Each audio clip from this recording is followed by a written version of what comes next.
Participe e participe várias vezes. E seu chefe te submete a situações vexatórias, exige missões impossíveis ou fica te dando trabalho sem importância só para mexer com a sua autoestima? Você pode ser vítima de assédio moral, viu? Entenda o que deve fazer nesses casos agora, no quadro Direito de Todos. Direito de Todos. Oferecimento. Faculdade Arthur Thomas. O seu caminho para o sucesso. Vai ligando pra gente, 33760123, estamos ao vivo. O professor Danilo é quem vai responder as nossas perguntas. Boa tarde, professor. Boa tarde. Bom, o que é o assédio moral?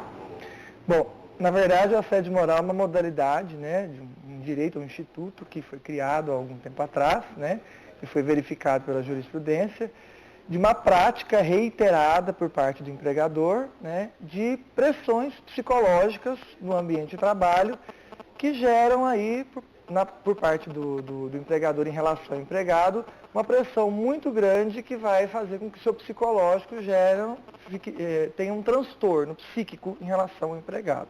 Então, o que acontece? Existe o dano moral, que é uma prática isolada, que o empregador pode gerar no empregado. Por exemplo, ele está na frente de um cliente e xingar o empregado de burro, só essa situação já gera um dano moral e um direito a uma indenização.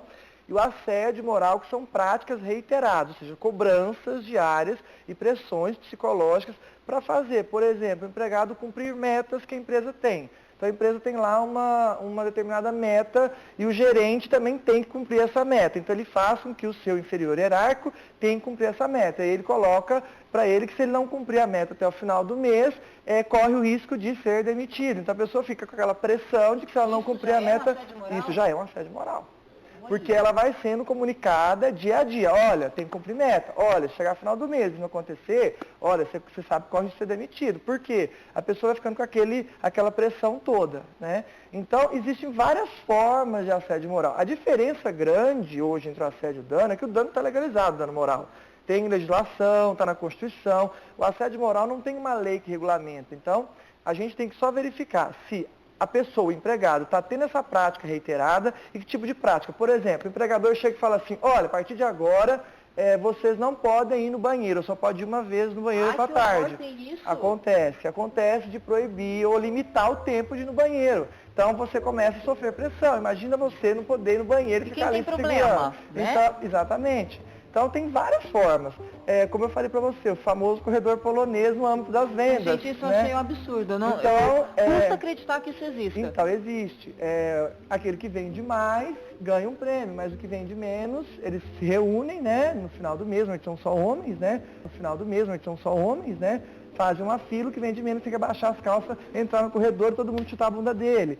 Né? Ou dentro da empresa mesmo, a pessoa vendeu menos, ou uma outra prática, não vendas, mas ela foi a que teve um mau desempenho em relação a todos.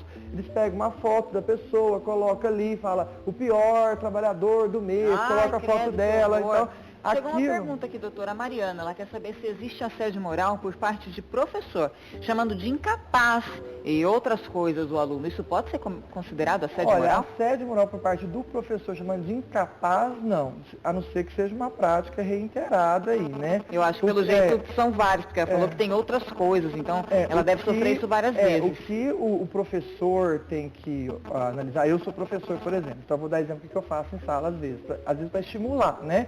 Então a gente estimula, mas não chamando o aluno de incapaz. Você não vai chamar ninguém de incapaz de burro. Você só vai falar o seguinte, olha, se vocês não estudarem, vocês não vão atingir o objetivo, né? Mas então, dessa forma... Se chamar o aluno, falar, você é um burro, você é um incapaz...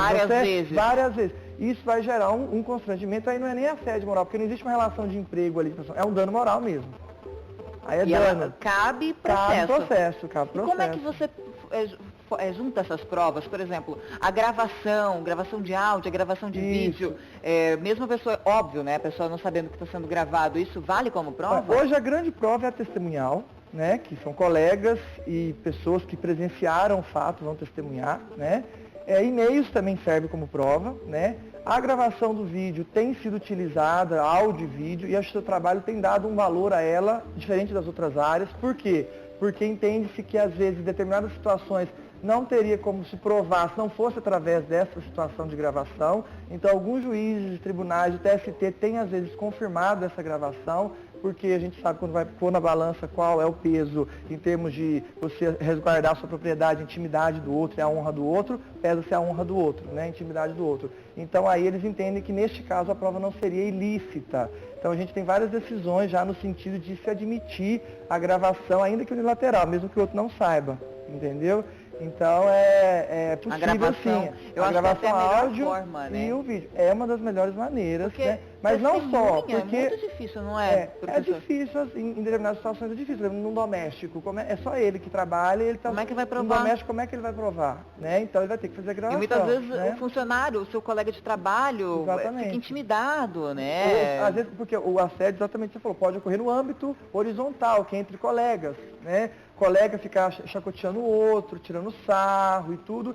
E o empregado também é assédio moral? Também é assédio moral. Entre colegas também é. O que o empregado tem que fazer? Ir falar com o patrão, com o superior.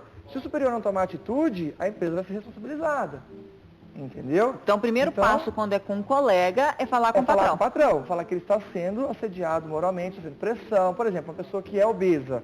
E o pessoal fica chamando ela de Willy, de Free, né? Free Willy, aquela coisa. Baleia, gorda, né? Então, a pessoa se sente mal, né? Ela não quer ir mais trabalhar. Começa a gerar depressão, começa a gerar síndrome do pânico, a pessoa vai, psicológica, autoestima baixa. Então, o que ela tem que fazer? Falar com o empregador.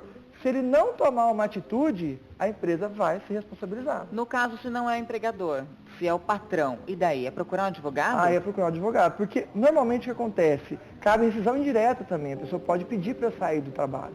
Só que a rescisão indireta ela tem que fazer a prova, o ônus é do empregado neste caso. Que daí a prova é o que a gente falou, até a pergunta da Karina. Karina, a prova é isso que a gente falou. Ou é o seu amigo, ou é você gravando o que está sendo, né, o que está acontecendo. Exatamente. Então, tem que fazer a prova, e aí neste caso, no caso o professor é o dano moral, não seria o assédio, porque a gente não vê uma relação de emprego aí neste caso. Mas cabe também entrar na justiça. Mas cabe entrar na justiça, né? Mas e o que a gente pode pegar com isso? Aí no caso, a gente orientaria, por exemplo, se chega uma pessoa, um cliente, e vem pedir uma orientação. Olha, comece a gravar essas conversas, né? Mande um e-mail para o seu patrão falando que tal dia aconteceu isso, você não gostou do que ele falou para você. Vê se ele vai responder esse e-mail, porque se ele responder, aí é uma prova que você tem no e-mail. Colegas, esteja sempre próximos de colega, ou chame algum colega quando vai conversar com o patrão para estar sempre próximo, entendeu? Ou seja, vai tentando fazer as provas antes de sair do trabalho. Porque aí fica mais fácil para que o juiz consiga verificar de fato o que ocorreu. Porque o juiz fica numa situação de que você alegou, mas cadê? Onde está essa situação? Com essas provas em mãos, com essas provas em mãos, você vai ter direito à indenização. Tanto o dano moral é devido à indenização, quanto no assédio moral é devido a uma indenização. Tá certo, doutor. Queria agradecer sua presença aqui. Muito obrigada, viu, Danilo? Obrigada mesmo. Muito obrigada pela sua participação. Se você ainda ficou com dúvidas, pode ligar lá na Faculdade Arthur Thomas. Os professores vão te atender sem custo nenhum. Tem orientação para você sair dessa, porque essa situação realmente não é legal. E, gente, o Ver Mais de sorriso. E daí? Foi demitido e não sabe os seus direitos. Foi grávida, acabou sendo dispensada? A partir de agora, nós vamos responder todas as suas perguntas sobre direito trabalhista. Esse é o nosso quadro Direito de Todos. Direito de Todos. Oferecimento. Faculdade Arthur Thomas. O seu caminho para o sucesso. Bom, e se você tem dúvidas sobre o tema, pode ligar para a nossa produção. 33760123. Nós estamos aqui com o doutor Danilo. Boa tarde, professor. Boa tarde. Prazer recebê-lo, viu? Prazer é meu. Bom, na outra vez, semana passada, sobrou muitas perguntas. Sobraram. Eu vou fazer algumas aqui, pode ser, doutor? Pode. Vou começar, então, com a pergunta da Márcia. Ela quer saber se o estagiário tem direito a férias. Olha, na lei nova de estágio, diz que ele tem direito a um recesso. Então, as pessoas confundem muito o estagiário com férias e recesso. O estagiário não tem direito a férias porque ele não é empregado. O verdadeiro estagiário. Então, o verdadeiro estagiário não é empregado, não tem vínculo empregatício. O que ele vai ter no estágio não obrigatório é um recesso a partir de 12 meses de estágio, que o período máximo é 2 anos para a mesma parte concedente. Então, ele vai ter, no máximo, o direito a um recesso, preferencialmente com as férias escolares. E aí, se ele recebe uma bolsa obrigatória, porque tem que ser definido no termo de compromisso, uma bolsa obrigatória, nesse recesso ele vai receber o equivalente ao que ele recebe no mês de estágio. Então, na verdade, não é férias, porque férias é sempre com 1/3 constitucional. É o que o trabalhor empregado recebe. Então, o estagiário não tem férias, ele tem recesso. É um recesso de 30 dias após 12 meses. Se é menos de 12 meses, é proporcional aos meses que ele trabalhou. Então, é um recesso que a gente fala, não férias, porque férias você sempre soma 1/3 a mais. Então, é um recesso. Parece com as férias, mas não é férias. Mas não é. Isso. A Cláudia, ela estava no período de experiência e pediu demissão. 2 dias depois, ela descobriu que estava grávida.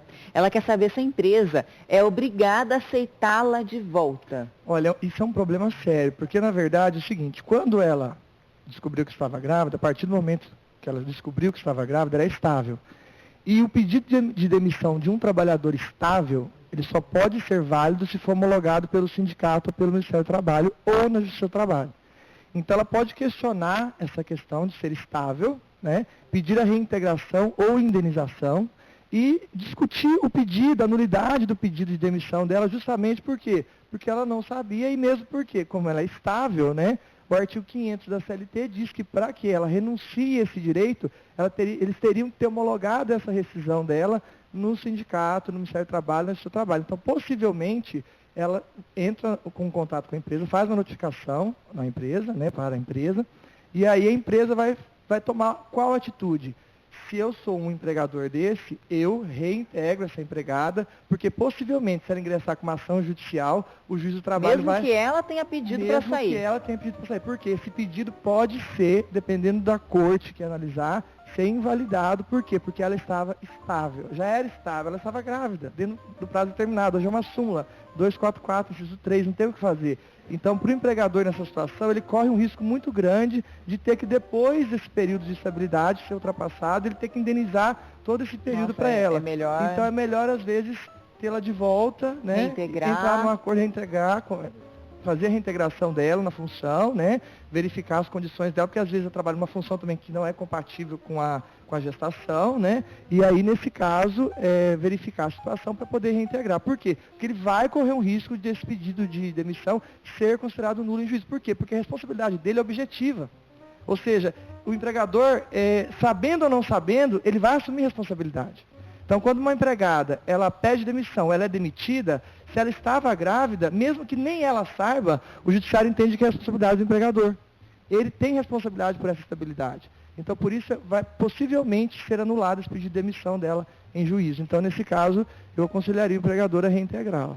Daí ela pode pedir isso, pedir, né? informar o empregador. Se o empregador não tomar a atitude adequada, que ela acha adequada, ela vai procurar um advogado, e o advogado possivelmente vai ingressar com a ação pedindo nulidade desse pedido. O Fernando, quem está encostado pelo auxílio-doença, se voltar a trabalhar, pode ser mandado embora? É uma boa pergunta isso. As pessoas confundem auxílio-doença e auxílio-doença acidentário. Quando você é afastado por auxílio-doença, que é alguma coisa que aconteceu, uma doença fora do trabalho, ou seja, algo que não tem nada a ver com o seu ambiente de trabalho, quando você volta, você não tem estabilidade, então você pode ser mandado embora. Agora, se você recebe auxílio-doença acidentário, é porque foi feita uma comunicação de acidente de trabalho para a INSS, né? E aquela causa do acidente, do auxílio-doença, decorreu do ambiente de trabalho. Um agravamento da sua saúde, você caiu, você se machucou, enfim, foi decorrente do trabalho. Então, se é auxílio-doença acidentário, quando ele volta, ele tem estabilidade de 1 ano após o retorno. Ele não pode ser mandado embora até 12 meses após o retorno. A empresa não pode mandá-lo embora. Ele tem essa estabilidade. Agora, se é auxílio-doença previdenciário normal, sem nenhum tipo de relação com o ambiente de trabalho, com o local de trabalho, então ele não vai ter direito a essa estabilidade, ele pode voltar, a empresa vai dar um aviso prévio para ele e aí ele vai ser demitido. Tem mais uma pergunta da Viviane. Ela é empregada doméstica, ganhava R$ 1.500, foi registrada durante 6 meses. Só que ela não ganhava vale transporte no fim de semana, ainda cuidava da filha do patrão dela, na casa dela, sem ganhar nenhum extra. Ela quer saber, ela foi mandada embora, ela quer saber quais são os direitos dela, se tem como ela recorrer esse vale transporte e esse extra aí do final de semana. Mas eu vou pedir para o doutor responder daqui a pouquinho, pode ser? Porque a gente vai para o intervalo rapidinho. Mas antes eu tenho um recadinho, tá? Você vai continuar ligando para a gente, porque nós vamos ainda responder muitas dúvidas com o doutor Danilo, ele estará aqui durante o programa todo para responder sobre o direito da família. E, gente, E nós voltamos ao vivo aqui com o programa Ver Mais. Se você tem dúvida sobre direito trabalhista, como eu já falei, vai ligando para a nossa produção e deixa sua pergunta. 33760123, ao vivo, professor Danilo. Bom, professor, eu deixei uma pergunta no ar, né, antes de sair do bloco, da Viviane. E daí, doutor, como é que fica a situação dela? Olha, a questão dela, bom, ela não falou de verbas decisórias, nada, a gente não sabe se ela foi demitida sem ou com justa causa, ou pediu demissão, enfim, não dá para saber. Mas, enfim, independente disso, hoje os domésticos têm direito à hora extra. Então, essa questão do período que ela trabalha no sábado, ela provando que ela trabalha além das 8 horas e 44 horas semanais, 8 diárias e 44 semanais, ela vai ter direito à hora extra. Então, ela vai ter que fazer a prova de que ela trabalha além do limite normal. Então, pelo que ela está falando, parece-me que ela trabalha além do limite normal. Então, ela vai ter direito à hora extra. A questão do vale transporte, se ela informou o empregador, como ela nos disse, né, que foi informado, que ela havia necessidade, então ele vai ter que reembolsar esse vale transporte, essa despesa que ela teve com o transporte, porque ela fez um requerimento formal. E normalmente as empresas fazem isso. Como que é a lei do vale transporte? A empresa passa um documento para o empregado, ele informa qual é o endereço dele, avalia se a quilometragem, quantos quilômetros que ele está de distância da empresa, se realmente ele tem necessidade, ele marca lá que sim, a empresa desconta até 6% do salário dele, o restante ela que vai arcar, né? E aí, a partir desse momento, ela passa a dar o vale transporte. Então, neste caso, se ela estava, o que o advogado vai pleitear? Todas as despesas que ela teve durante a ida e a volta para o trabalho dela com o transporte. Por quê? Porque ela requereu, informou a necessidade e ele, empregador, sequer deu a menor bola. É bom então ela entrar com uma ação. Na verdade, é bom ela entrar com uma ação, porque hoje os direitos domésticos estão sendo questionados vários direitos em tela, né? Então, a hora extra, com certeza ela vai ganhar, né? O vale transporte, possivelmente, se ela fizer essa prova, o duro é essa questão de testemunhas, né? É a questão de se ela fez mesmo requerimento, como que ela fez o requerimento. Vai provar. Mas isso sempre vai procurar essa questão, vai procurar um advogado e vai essa questão de ficar com a menininha do patrão, ela vai conseguir provar com mais facilidade, né? Vamos ver aqui, eu acabei me perdendo, tem muita pergunta, não para de chegar a pergunta, vai ligando pra gente. Maria, perdeu o nenê trabalhando, depois disso foi mandada embora. Ela quer saber se isso está certo. Olha, Maria, o que a gente tem é uma portaria do Ministério da Previdência Social, é lá dentro do próprio INSS, que diz pra gente a partir de quantas semanas ele entende que aquilo, que a pessoa, vamos dizer assim, que a gravidez de fato é um período de gestação considerada para a estabilidade. Então vamos imaginar, eu não me lembro exatamente agora quantas semanas, mas é a partir de 20 e alguma coisa semanas.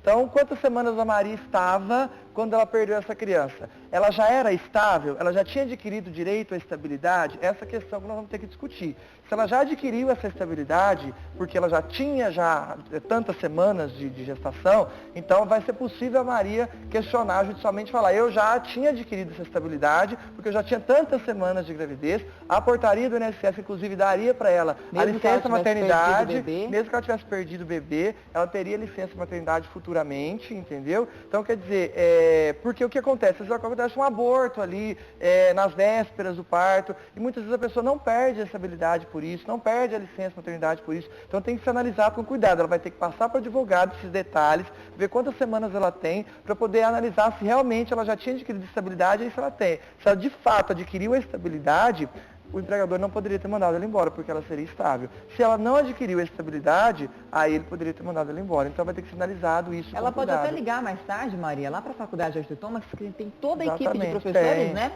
De graça esse atendimento, e você vai poder esclarecer melhor essa dúvida, né? Porque aqui a gente recebe muita informação sem detalhes, a gente não consegue pegar muita coisa. Então pode ligar lá, tá, Maria? Adriana, faz uma semana que foi mandada embora, alegaram que ela falsificou o atestado. Existe isso? Existe, Adriana, infelizmente existe. A questão é que eles vão tentar caracterizar uma justa causa, porque adulterar o atestado é crime, né? Então, o que a gente tem que orientar, Adriana? Se, Adriana, você não fez isso, não fiz, então alguém adulterou esse atestado. Eles vão tentar te dar a justa causa, né, o termo de rescisão de contrato. Você não assina, se recusa a assinar qualquer documento ligado à justa causa, à fraude a esse atestado, né? Não assina o comunicado de dispensa, você não concorda com nada disso, tá? Deixe que a empresa depois faça essa prova em juízo. Você pode ingressar com uma ação, pedir a conversão da justa causa e sem justa causa, inclusive até danos morais, porque se realmente você não falsificou esse atestado, é uma acusação séria, que pode ter corrido no ambiente de trabalho e ficado, gerado um constrangimento à honra e à moral dela ali, né? E aí a empresa vai ter que fazer essa prova em juízo, vai ser ônus do empregador provar que esse atestado foi adulterado. Por ela, não adulterado por terceiros, mas por ela. E aí tem as maneiras em que o empregador vai ter que demonstrar isso. Aí, não vou eu aqui dar as dicas, não, aí deixa então, pra ele. Deixa ele procurar o advogado e fazer a prova, porque se ela de fato não adulterou, não tem por que ela temer, né? Então ela vai ingressar com uma ação, vai atrás do advogado, pedir a conversão em sem justa causa, os danos morais, os direitos dela, o ônus da prova vai ser do empregador, ele vai ter que fazer a prova. Eu vou pedir para o doutor continuar aqui, pode ser? Pode Eu só ser. tenho um recadinho rapidinho, a gente já volta com o nosso Tira ok. Dúvidas. Gente, e durma tranquilo. Vamos voltar agora com o nosso bate-papo aqui, o nosso Tira Dúvidas sobre direito trabalhista. Doutor, eu estou aqui com uma questão da Célia. Há 12 anos atrás, a Célia trabalhou como empregada doméstica por 1 ano e meio. Ela passou mal um dia, quando voltou no outro dia para o trabalho, o patrão mandou ela embora. Não teve acordo, ele nunca contribuiu, nunca fez nada. Aí ela entrou na justiça. Chegou no dia, o patrão falou assim, não tem dinheiro para te pagar hoje. Aí ela falou assim, então o senhor me dá pelo menos o dinheiro do passe, para eu voltar embora e outro dia a gente acerta. Ele foi, deu R$50 e fez ela assinar o papel. Que era o papel judicial. Que era, pelo que ela falou, sim. Ela quer saber o que ela faz, porque até hoje ela não viu a cor do dinheiro. Olha, sério, é complicadíssima a tua situação, porque nós temos prazos aí, né? Então, se você ingressou com essa ação lá atrás, 2 anos atrás, 12 anos atrás... E saiu agora? O acordo deve ter feito lá atrás, pelo jeito, né? Se saiu agora, ela tem 2 anos para fazer a ação rescisória e tentar demonstrar que ela foi objeto de fraude, o patrão passou ela para trás, e aí ela vai atrás de um advogado para tentar demonstrar que o patrão fraudou aquele acordo, né? Porque, na verdade, ela assinou, então não dá para ela executar esse acordo. Ela vai ter que simplesmente impugnar esse acordo judicialmente, não dá para ela recorrer. Agora, se já passou de 2 anos da homologação desse acordo, praticamente não tem o que fazer judicialmente mais. Ela simplesmente assinou e não vai ganhar nada. Qualquer coisa leia, gente. Presta atenção, não assina nada que ela estava com o sabe. advogado aí? Porque então, é a questão dela ir agora conversar com o profissional que ela estava no momento, para poder verificar o que aconteceu, se o profissional já não tomou alguma medida, às vezes tomou e ela nem está sabendo, né? Vamos lá, a Valéria, ela ganhou o nenê durante as férias, ela quer saber se ela perde tempo da licença maternidade. Complicado, Vera. Na verdade, a ideia é que não poderia, porque nas férias o seu contrato está interrompido. Então, eu não posso ser mandado embora nas férias, né? Nada pode acontecer comigo, assim, nas férias em termos de extinção de contrato, meu contrato fica interrompido, paralisado, né? E o meu patrão está pagando o meu salário de férias, ele já pagou, na verdade, antecipadamente essas minhas férias.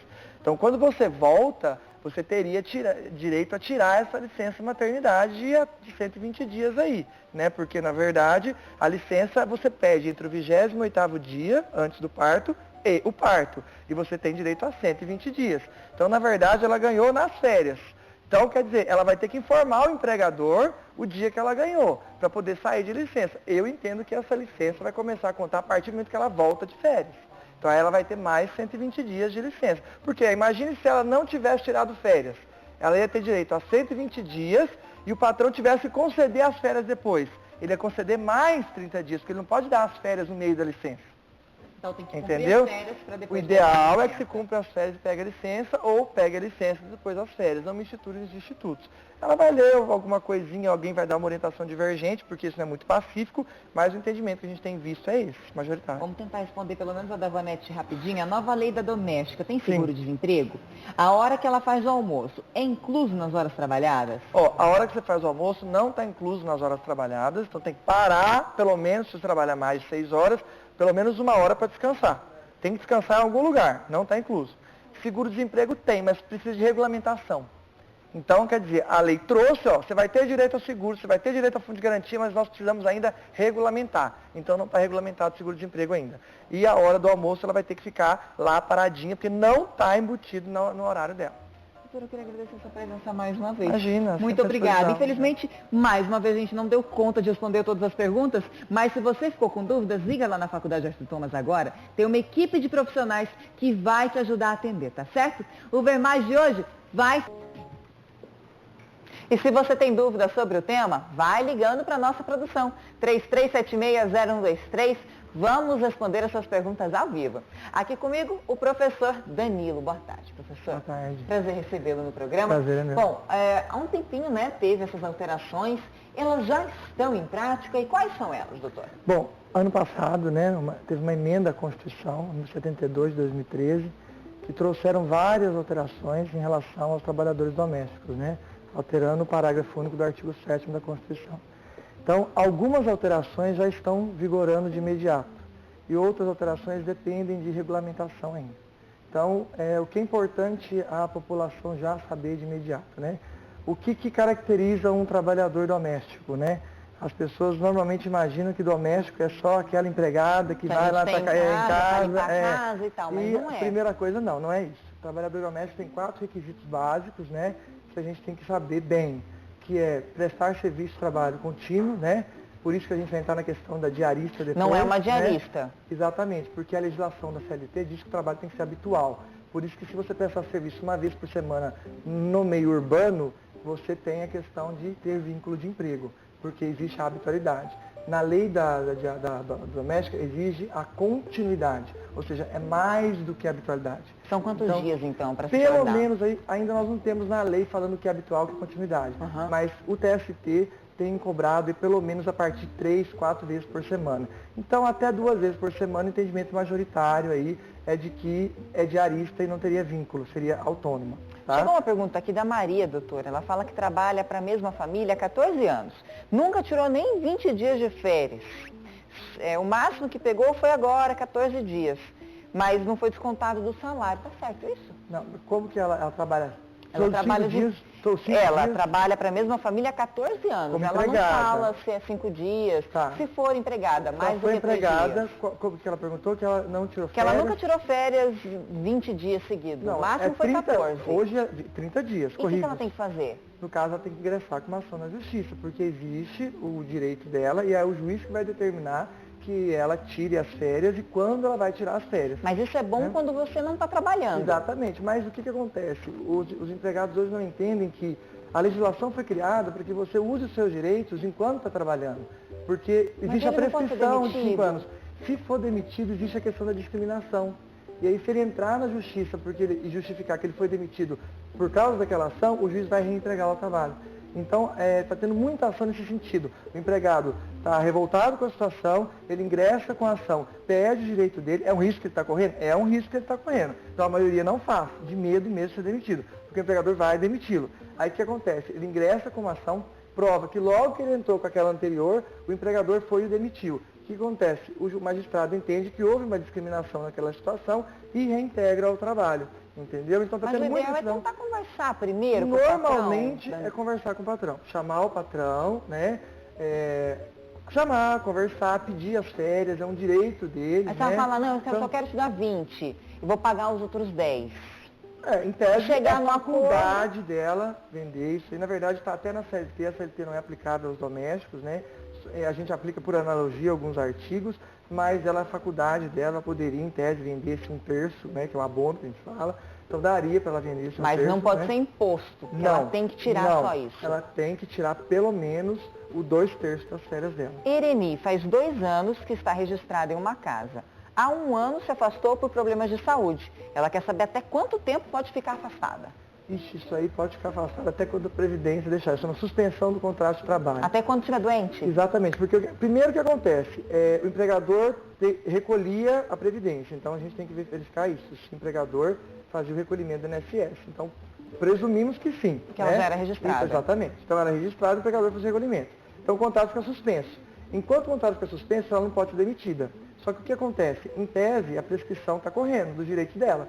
Se ela está observando que ela está recebendo auxílio doença e a situação dela é grave, isso pode durar 2, 3, 4, 5 anos, se futuramente ela for entrar com a ação na justiça, ingressar com a ação na justiça, na hora que você vai ingressar com a ação na justiça, você tem os últimos 5 anos da data de juizamento. Então, se demorar 6 anos, ela ficando com auxílio doença, o contrato está suspenso, eu não consigo demiti-la porque está suspenso, aí passou 6 anos, o INSS corta, manda ela voltar, e ela resolve, o empregador resolve e fala assim, olha, então agora você está demitida, porque é auxílio doença. não é auxílio doença acidentário, porque o doença acidentário gera estabilidade, doença não. Então mandaram embora. Aí ela vai ingressar na justiça, certo? Certo. Aí ela tem 2 anos para ingressar. Na hora que ela ingressa, volta 5 anos do ajuizamento. Volta 5 anos, já tinha passado quanto? 6. O que ela vai ter para reclamar? Mais nada. Então ela tem que verificar com o advogado que buscar orientação de que se vale a pena ela esperar ou não para ingressar com uma ação na justiça aí. A Ivani, numa rescisão de contrato entre o período anterior ao registro? Como é que é? Numa rescisão de contrato entre o período anterior ao registro, ela não fala o quê? O que ela trabalhou antes de ser registrado. Tá. Isso entra agora? Valendo agora? Entra. O vínculo de emprego, o vínculo empregatício, o reconhecimento do vínculo, ele é imprescritível. Então, se ela trabalhou 10 anos há 5 anos atrás, para fins de aposentadoria, para fins de contagem de tempo, ela vai poder ingressar com uma ação que a gente chama reclamatória trabalhista, declaratória. Então ela vai pedir só o reconhecimento do vínculo, né? Então ela vai pedir o quê? Que quer reconhecer aquele período para fins de anotação em carteira para aposentar. Agora, para fins de verbas, ela tem que contar 2 anos da demissão dela, do último contrato, desse contrato que teve a rescisão. Tem 2 anos, se tiver 2 anos, está dentro dos 2 anos, ela consegue reclamar, entrar com reclamatório trabalhista e pedir todos os direitos, aí o vínculo, aí entra todas as verbas trabalhistas dos últimos 5 anos do ajuizamento, pelo menos. Vamos tentar responder essa da Maria. Trabalha há 7 anos, durante 4 vezes na semana. Ela quer saber se ela tem esses direitos de empregada. 4 vezes por semana já tem. Já tem? Já tem. Até 3 não tem, a partir de 4? Até 3 é discutível mesmo, tá bem assim, no vai meio. depender de quem vai cair, quem vai julgar. 2 é majoritário de que não tem. 4, batata. Doutora, eu queria agradecer a sua presença. Passar 2 telefones rapidinhos. Se você tem dúvida, a gente não conseguiu responder, pode entrar em contato com a Faculdade Arthur Thomas. Ou ainda, se você é patrão, pode ligar no sindicato 33450738. E para você que é funcionário, 33225897. Obrigada, viu, doutora, pelas perguntas de hoje. E, gente, o Ver Mais de hoje fica por